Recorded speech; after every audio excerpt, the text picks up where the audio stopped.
ข้าวด้วยนะใส่ถั่วไหม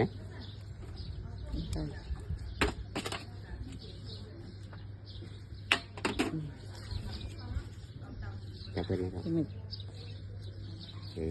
เป็นข้าว